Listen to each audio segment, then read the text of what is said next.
그가 한 사람을 앞서 보내셨으며 요셉이 종으로 팔렸도다. 그의 발은 착고를 차고 그의 몸은 쇠사슬에 매였으니 곧 여호와의 말씀이 응할 때까지라.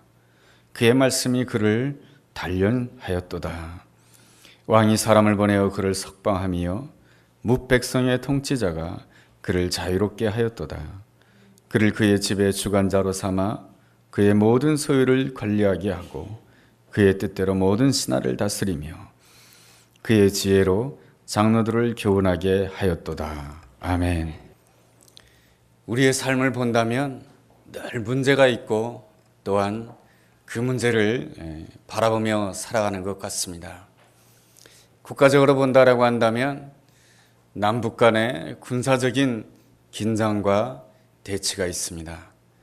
그래도 감사한 것은 어젯밤에 밤새도록 남북 간의 고위급 회담이 이루어지고 또한 오늘 새벽에 정회하고 오후 3시에 다시금 재개한다라고 하는 것이 참으로 감사하다, 그런 생각이 듭니다.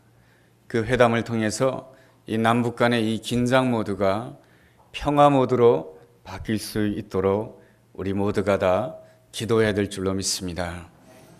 또한 이 땅에는 경제적인 어려움이 있습니다. 과거에 고속 성장하는 그러한 시기를 거쳤던 우리로서는 요즘에는 아주 저성장이잖아요. 참 힘든 가운데 우리 청년들의 일자리도 많이 어려운 가운데 있습니다. 또한 개인적인 일들을 본다라고 한다면 과거와는 다르게 오늘날은 이 가정이 흔들릴 때가 또 많이 있습니다.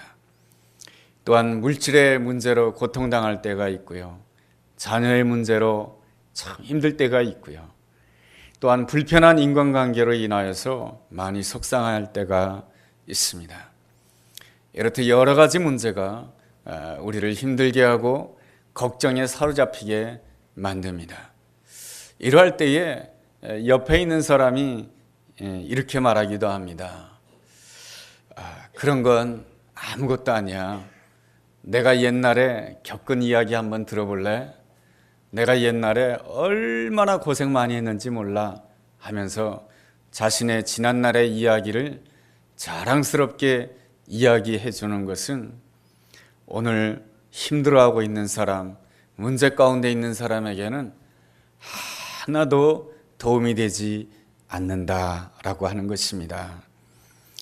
그렇다라고 한다면 힘들고 어려울 때에 가장 중요한 것은 무엇인가? 그것은 바로 마음의 결단인 것입니다.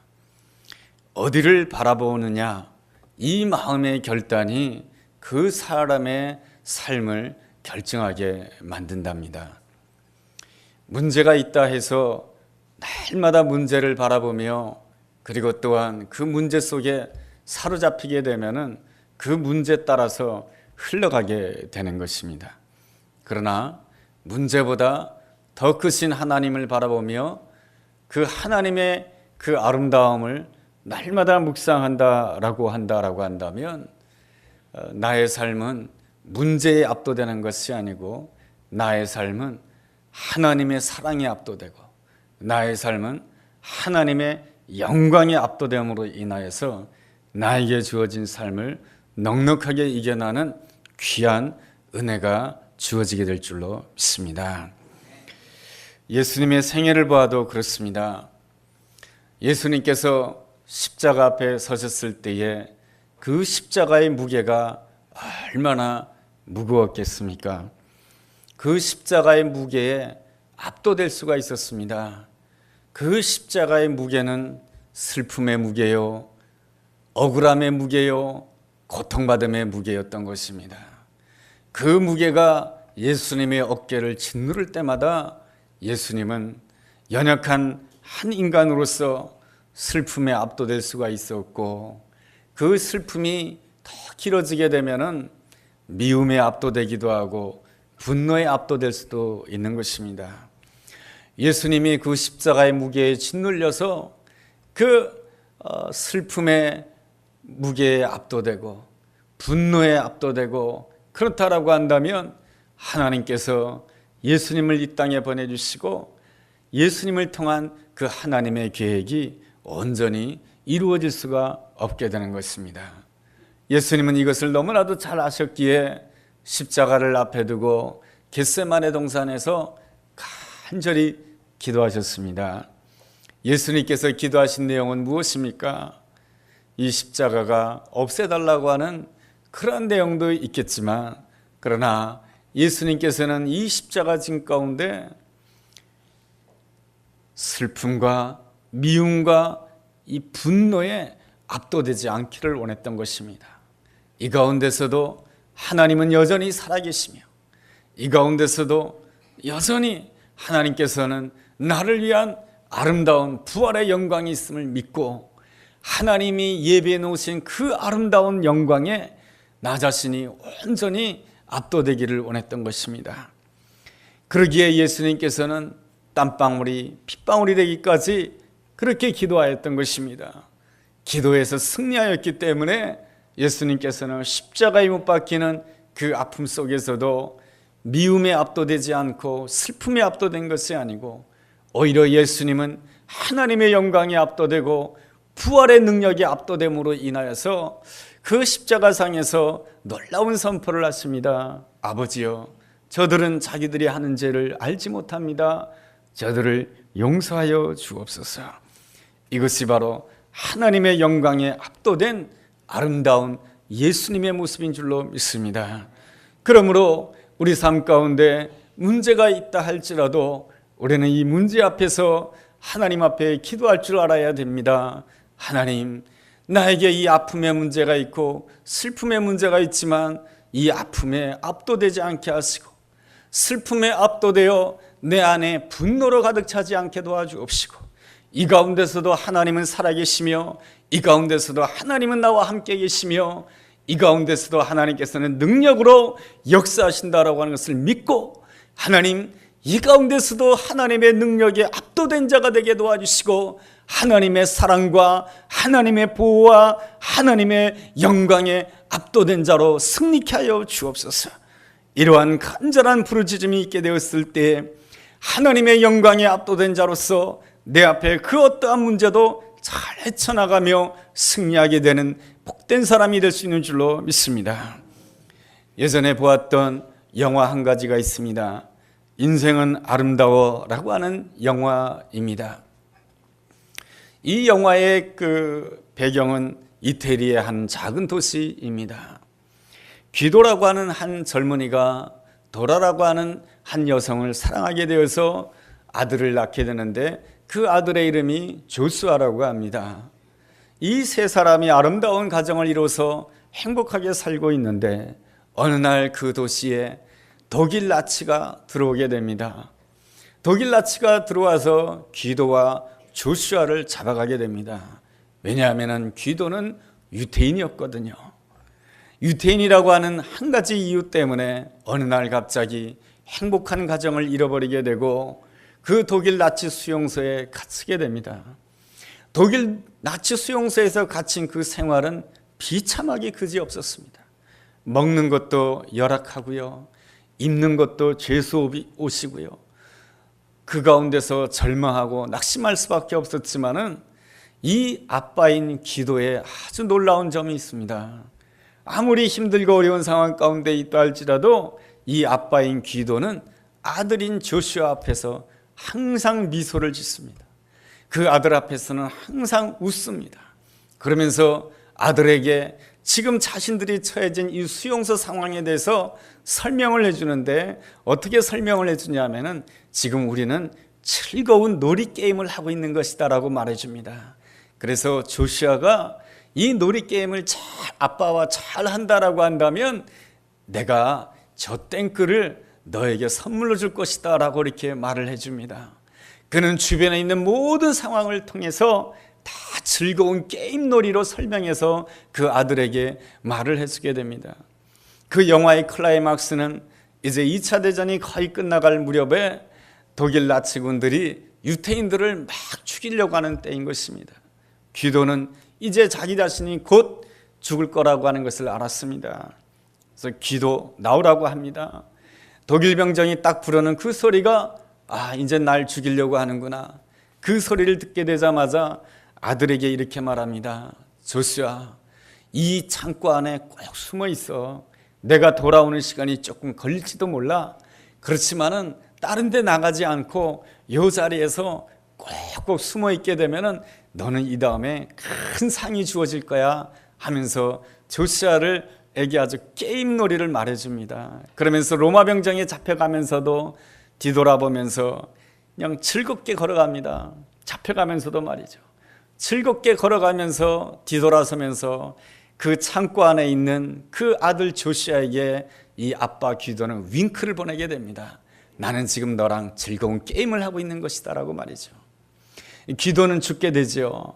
그렇지만은 전쟁이 끝나게 되고 미국 연합군이 나치 수용소에 들어오게 되었을 때에 그 아들 조슈아가 구출되게 되고 엄마 도라와 다시 만나게 되는 것이 영화의 마지막 장면입니다. 이 삶은 너무 힘들고 괴롭고 힘이 들지만 이 힘든 상황 가운데서도 이 기도라고 하는 이 이태리 사람은 그 아들 조슈아에게 가르쳐주고 싶었던 것이 있었습니다. 그것은 뭐냐면 세상이 아무리 힘들고 어렵다 할지라도 아들이 세상을 바라볼 때 두려움으로 바라보고 공포로 바라보고 이 세상이 주는 이 분노와 이 슬픔 가운데 압도되는 그러한 아들이 되지 않기를 원했던 것입니다. 이 아들이 이 독일 나치가 만들어 놨던 그 슬픈 세상 속에서 분노하고 슬퍼한다라고 한다면 이 아들 조슈아는 이 땅을 살아가는 동안에 너무나 많은 것을 잃어버리기 때문에 그런 것이죠. 그래서 그 아빠인 기도는 항상 그 아들 앞에서 미소를 보내주었고 그 아들 앞에서 항상 나는 너를 사랑한다라고 말해주었습니다. 그리함으로 인해서 이 아들 조슈아가 앞으로 살아가는 동안에 항상 그 아빠의 미소를 기억하고 아빠의 사랑을 기억하면서 이 땅을 살아갈 때에 사랑에 압도된 인생으로 인내에 압도된 소망에 압도된 인생으로 살아가기를 정말로 원했던 것입니다. 우리가 힘들고 어려울수록 어디를 바라보고 어디를 선택하느냐, 그것은 대단히 중요한 것입니다. 문제를 바라보고 문제에 압도된다라고 한다면 그 사람은 문제 따라 흘러가는 인생이 될 것입니다. 대신 예수 그리스도를 바라보고 하나님의 사랑에 압도되고 그 말씀 속에 나와 있는 하나님의 계획에 압도된다라고 한다면 우리의 인생은 하나님의 사랑에 따라 흘러가는 인생이 되고 하나님의 계획에 따라 흘러가는 복된 인생이 될 수 있는 줄로 믿습니다. 사람들은 세상을 바라보면서 늘 세상이 문제라고 말합니다. 그러나 하나님께서는 그렇게 말씀하지 않습니다. 바로 사람이 문제라고 말합니다. 출애굽한 이스라엘 백성들은 우리 앞에 있는 홍해가 문제라고 말합니다. 그렇지만 하나님 보시기에는 홍해가 문제가 되지 않습니다. 이스라엘 백성들은 물이 없다라고 하는 것이 문제라고 말합니다. 그러나 하나님 보시기에는 반석에서 물을 내심으로 인해서 물이 없는 것이 문제가 아니다라고 말을 합니다. 이스라엘 백성들은 먹을 것이 없는 것이 문제라고 말합니다. 그러나 하나님께서는 하늘에서 만나와 메추라기를 내려주심으로 인하여서 먹을 것이 문제가 아니다라고 말을 해주십니다. 이스라엘 백성들은 우리에게는 땅이 없다고 하는 것이 문제라고 말합니다. 그러나 하나님께서는 놀라운 기적으로 그들에게 땅을 주심으로 인하여서 땅이 없는 것이 문제가 아니다라고 말씀해 주십니다. 하나님께서 말씀해 주시는 바는 무엇인가? 바로 사람이 문제라고 하는 것입니다. 하나님의 말씀에 온전히 순종함으로 인하여서 하나님의 뜻 가운데 하나님의 관점으로 모든 것을 바라보며 하나님의 뜻에 따라 순종하는 한 사람이 없다라고 하는 것이 문제라고 하는 것입니다. 이러한 점에 있어서 아담도 실패하고 이스라엘 백성들도 실패하게 됩니다. 아담이나 이스라엘 백성들이나 다 자신들의 욕심과 교만 때문에 다 넘어지는 인생이 되고 맙니다. 이 문제를 잘 감당하신 분이 누구이신가? 우리가 믿는 예수 그리스도인 것입니다. 그러므로 우리는 예수 그리스도를 힘써 알아야 되는 것입니다. 우리가 신앙생활의 출발점이라고 하는 것은 바로 예수 그리스도께서 나를 위하여 무엇을 하셨는지를 잘 아는 것이 신앙생활의 중요한 출발점인 것입니다. 우리는 내가 주님을 위해서 뭔가 일을 하는 것을 신앙생활의 출발점이라 생각하지만 그렇지가 않습니다. 신앙생활의 진정한 출발점이라고 하는 것은 무엇이냐면 예수님께서 나를 위해서 어떤 일을 행하셨는가, 그것을 내가 온전히 알고 깨닫는 것이 바로 신앙생활의 아름다운 여정인 것입니다. 예수님께서 우리를 위해서 행하신 일이 무엇입니까? 고린도후서 5장 21절에 보면 이러한 말씀이 있습니다. 하나님이 죄를 알지도 못하신 이를 우리를 대신하여 죄로 삼으신 것은 우리로 하여금 그 안에서 하나님의 의가 되게 하려 하심이라. 여러분, 예수 그리스도의 십자가의 보혈로 말미암아 우리에게 주어진 두 가지 은혜가 있습니다. 한 가지는 죄사함의 은혜요, 또 한 가지는 하나님의 의로움이 우리의 의로움으로 전가되는 아름다운 은혜인 것입니다. 죄사함의 은혜라고 하는 것은 무엇입니까? 예수 그리스도의 십자가의 보혈로 말미암아 우리의 과거의 죄 문제가 해결되었고, 우리 현재의 죄 문제가 해결되었고, 우리의 미래의 죄 문제가 해결되었다라고 하는 것이 죄사함의 놀라운 은혜인 줄로 믿습니다. 여러분은 죄사함의 놀라운 은혜를 누리고 있습니까? 하나님께서 내 모든 과거의 죄를 해결하셨다라고 하는 것을 믿고 있습니까? 오늘의 죄를 해결하고 있고 해결하셨고, 또한 미래의 죄도 해결하셨다라고 하는 것을 믿습니까? 그렇다라고 한다면 날마다 나는 주님 앞에서 고백해야 되는 것입니다. 여러 가지 나의 삶 가운데 죄의 유혹이 올 때마다 우리는 선포해야 되는 것입니다. 예수 그리스도의 피로 말미암아 나는 죄사함 받았습니다. 예수님의 피로 말미암아 나는 죄를 이길 수 있습니다. 이러한 놀라운 고백을 할 때마다 우리는 모든 죄에서부터 해방받게 되는 놀라운 역사가 있게 될 줄로 믿습니다. 인터넷 앞에 섰을 때에 좋지 못한 것을 볼 때마다 내 마음속으로 선포하는 것이죠. 나는 예수의 이름으로 모든 죄를 이길 수 있는 줄로 믿습니다. 그 순간부터 모든 중독에서 해방될 수 있는 놀라운 은혜가 있게 될 줄로 믿습니다. 나는 그 모든 중독에서 벗어날 수 없어. 절대로 그렇지 않습니다. 예수 그리스도의 십자가의 보혈의 피는 우리를 모든 죄의 중독에서 해방시킬 수 있는 줄로 믿습니다. 이 모든 것을 온전히 체험하는 것이 바로 내가 죄사함의 은혜를 머리로 말하는 것이 아니고 내 가슴으로, 내 삶으로 고백하는 놀라운 은혜인 줄로 믿습니다. 이것이 바로 내가 알아야 될 예수 그리스도의 첫 번째 은혜인 것입니다. 두 번째 은혜가 무엇인가? 바로 하나님의 의로움이 나의 의로움으로 전가되는 놀라운 은혜인 것입니다. 나에게는 의로움이 없는데 하나님의 놀라운 의로움이 나의 의로움으로 전가된다라고 하는 것은 무엇입니까? 예수 그리스도를 영접함으로 말미암아서 바로 내가 새로운 피조물이 된다라고 하는 것입니다. 우리가 그리스도를 온전히 영접할 때 새로운 피조물이 되며 보라 새 것이 되었더라고 말씀해 주고 있습니다.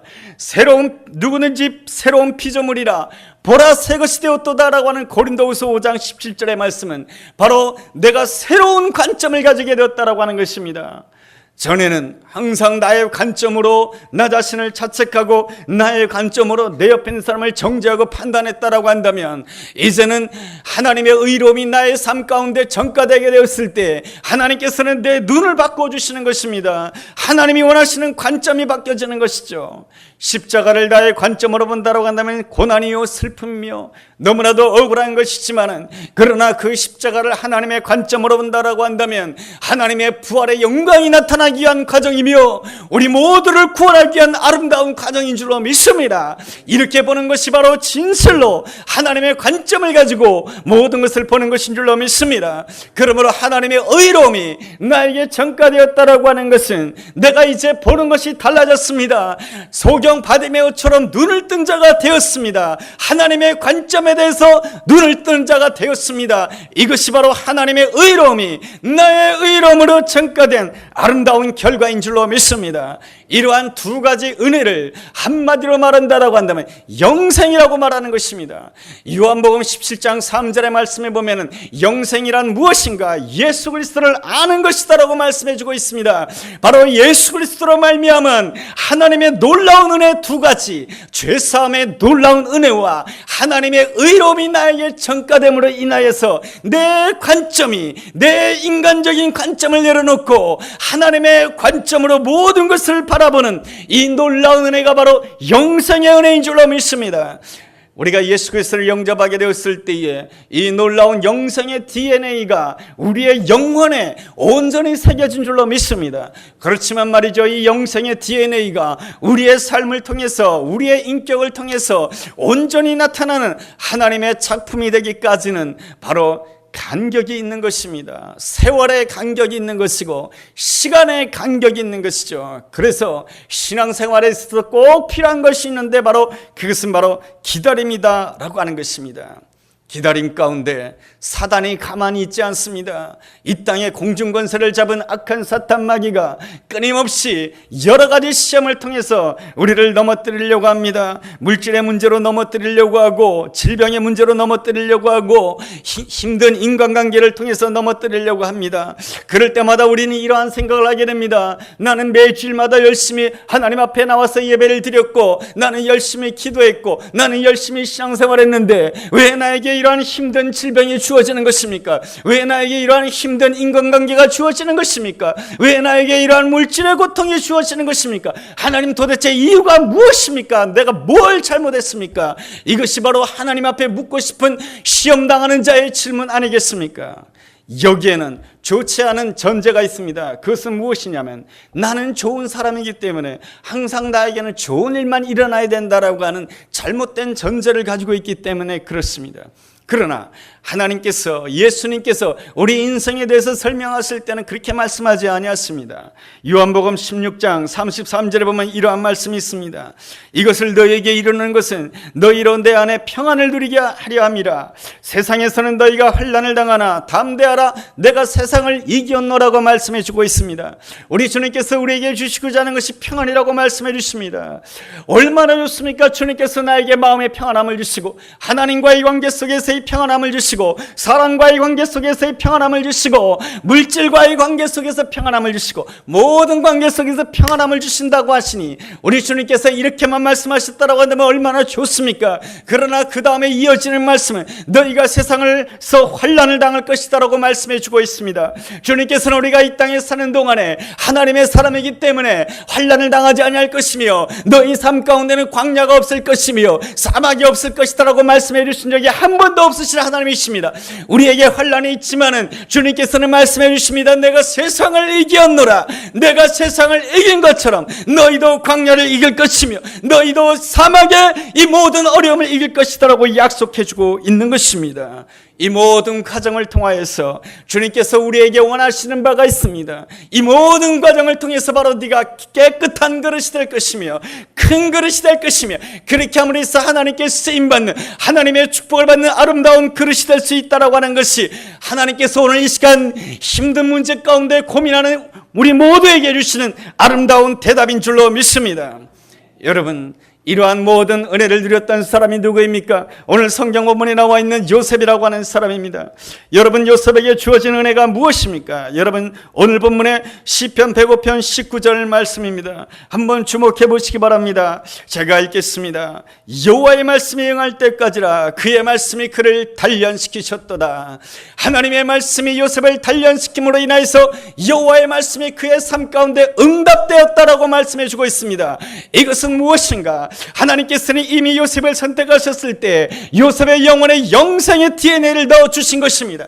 그런데 그 영생의 DNA가 요셉의 인격과 삶을 통해서 요셉이 하나님 보시기 아름다운 작품으로서 하나님의 뜻에 따라서 이 세상을 하나님의 뜻대로 다스리는 아름다운 하나님의 사람으로서 말씀이 그의 삶 가운데 응답될 때까지 그를 단련시켰다라고 말씀해주고 있는 것입니다. 그렇다라고 한다면 우리의 삶 가운데도 이러한 단련의 시간이 있음을 믿고 이 단련의 시간을 온전히 예수의 이름으로 감당해야 될 줄로 믿습니다. 그렇다라고 한다면 우리에게 주어지는 단련이라고 하는 것이 무엇입니까? 요셉이 받았던 단련이 무엇입니까? 첫째로, 하나님은 미움받는 과정을 통해서 우리를 단련시키신 하나님이십니다. 우리는 아무에게도 미움받기를 원하지 않습니다. 우리는 누군가에게인가 미움받을 때 너무 힘이 들어갑니다. 그래서 우리는 다 모든 사람들에게 인정받고 싶어 합니다. 이 사람에게도 인정받고 저 사람에게도 인정받고 저 사람에게도 칭찬받고 저 사람에게도 좋은 소리 들으려고 하고 이 사람에게도 아주 칭찬받는 이야기를 늘 들으려고 합니다. 그러다 보니 나의 삶이 어떻습니까? 이 사람에게도 잘 보이려고 저 사람에게도 잘 보이려고 하고, 그러다 보니까 나는 항상 분주합니다. 항상 열심히 뛰어다닙니다. 이 사람한테도 잘 보이고 저 사람한테도 잘 보여야 되니까 말이죠. 그러면 사람들이 보기에 그 사람을 보면서 어떻게 생각하시겠습니까? 그 사람 참 좋은 사람이라고 생각합니다. 열심히 하니까요. 모든 사람에게 열심히 잘해주니까 말이죠. 그러나 하나님은 중심을 보시는 하나님이십니다. 하나님이 보시는 중심은 뭔지 아십니까? 너는 지금 사람의 영광을 구한다는 것입니다. 하나님의 영광을 구하지 않고 사람의 영광을 구하기 때문에 하나님보다 뭘 더 무서워하느냐? 사람에게 미움받는 걸 더 무서워한다는 것입니다. 이게 하나님 보시기에 좋지 않은 점입니다. 하나님보다 사람에게 미움받는 것을 더 무서워하면 결단코 하나님께 쓰임받는 거룩한 사람이 될 수가 없는 것입니다. 요셉은 아버지로부터 사랑받고 인정받는 사람이었습니다. 그는 형제들로부터도 다 인정받기를 원했던 것입니다. 그래서 자기의 꿈을 장황하게 늘어놓으면서 아직도 이루어지지 않은 일을 가지고 자기를 열심히 자랑합니다. 내가 이렇게 큰 인물이 될 것이라고 말이죠. 왜 그렇게 자랑하는 것입니까? 형제들로부터 인정받기 위해서 말이죠. 그러나 그 결과는 요셉이 형제들로부터 미움을 받게 됩니다. 미움을 받아서 애굽 땅에 노예로 끌려가게 됩니다. 요셉의 못난 점이며 또한 형제들의 못난 점입니다. 그럼에도 불구하고 우리가 믿는 하나님은 참 아름다운 하나님이십니다.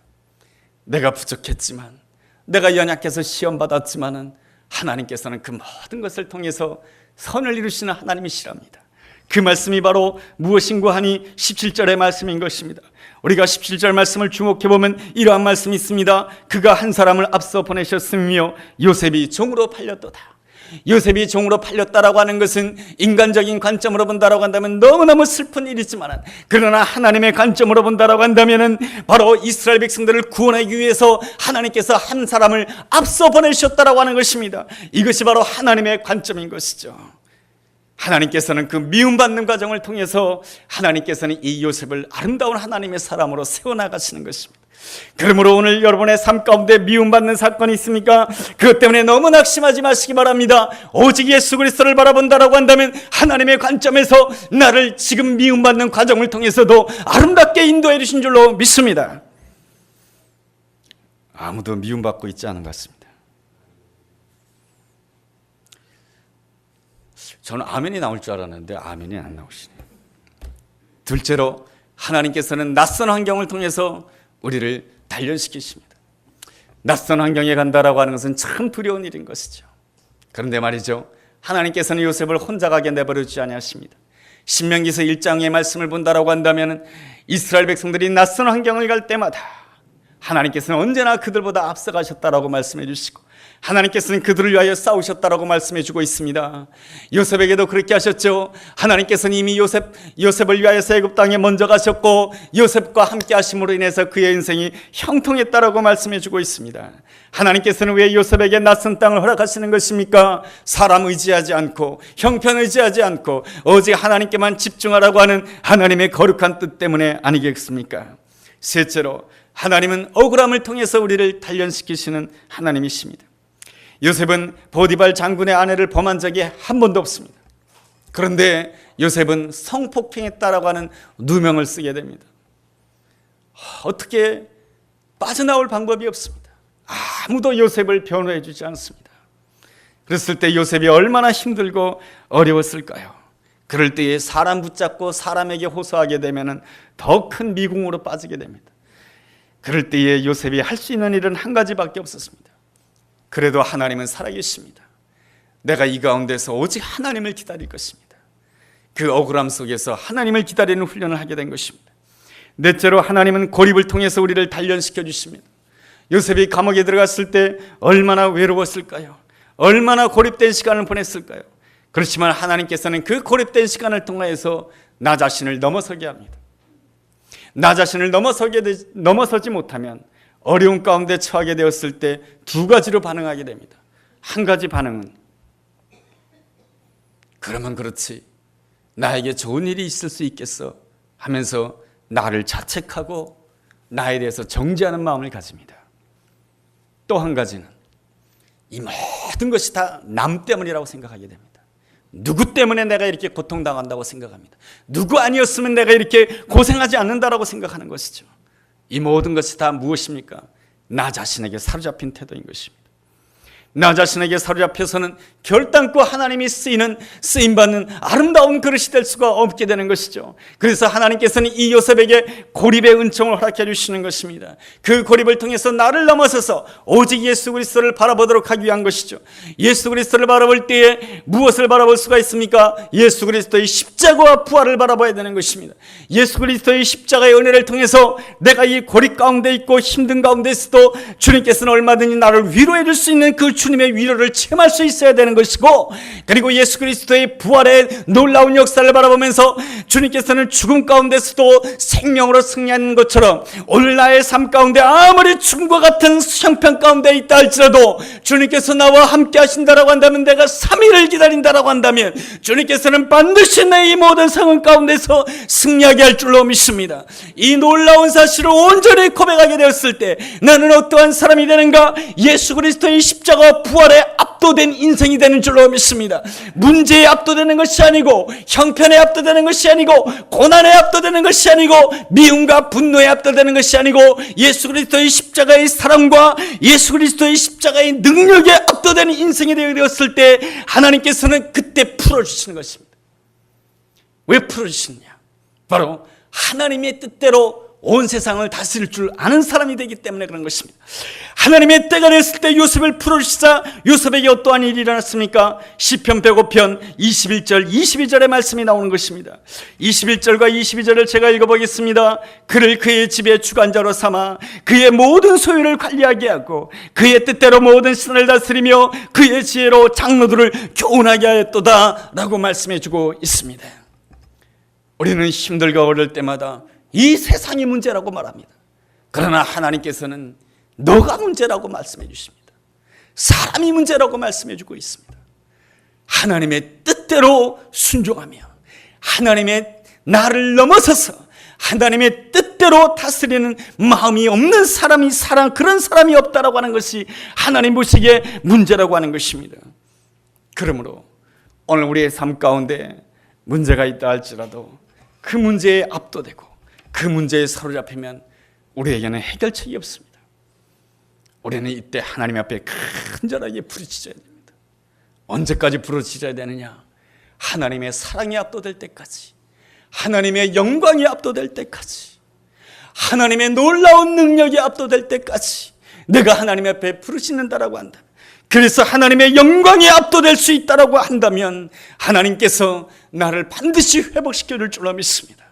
바로 하나님의 뜻대로 다스릴 수 있는 그러한 사람이 되기에 하나님께서는 회복시켜 주시고 놀라운 은총으로 인도해 줄 줄로 믿습니다.